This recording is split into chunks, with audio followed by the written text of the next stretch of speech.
Rien ne se perd, rien ne se crée, tout se transforme. En vertu de ce principe de la physique, il n'est pas étonnant de trouver dans nos organismes des herbicides, des pesticides et d'autres produits chimiques nocifs. Pas étonnant, mais très inquiétant. Ainsi, l'herbicide le plus répandu au monde, le glyphosate, commercialisé par Monsanto sous le nom de Roundup, se retrouve dans les urines de 3 Français sur 10.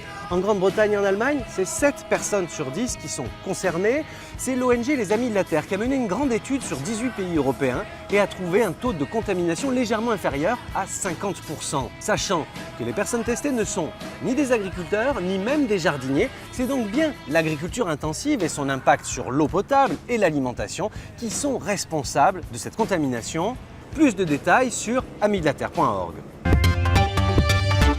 Tem que comer os animais, eles morrem. Não gosto que eles morrem. Eu gosto que eles ficam em pé. É isso. Então tá bom. Então a gente não vai comer mais não, tá bom? Tá. La naissance d'un végétarien, cela pourrait être le titre de cette vidéo, visionnée plus de 2 millions de fois en un mois. Et encore, le petit chérubin n'a pas vu les élevages industriels, leur manque d'espace, de lumière, les mauvais traitements, le gavage d'antibiotiques et bien sûr, la mise à mort dans l'abattoir.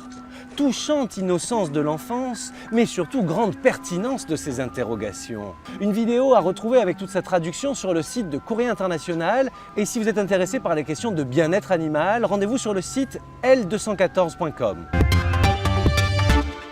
L'homme est un loup pour l'homme et une sacrée ordure pour la plupart des autres créatures.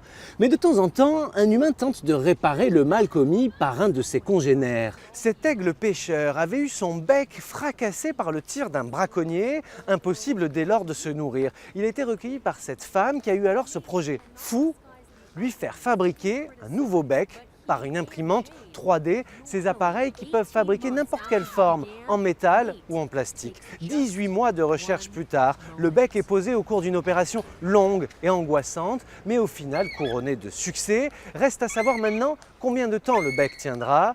Une histoire débusquée sur Daily Geek Show. Alors gardez un œil bien ouvert sur la toile.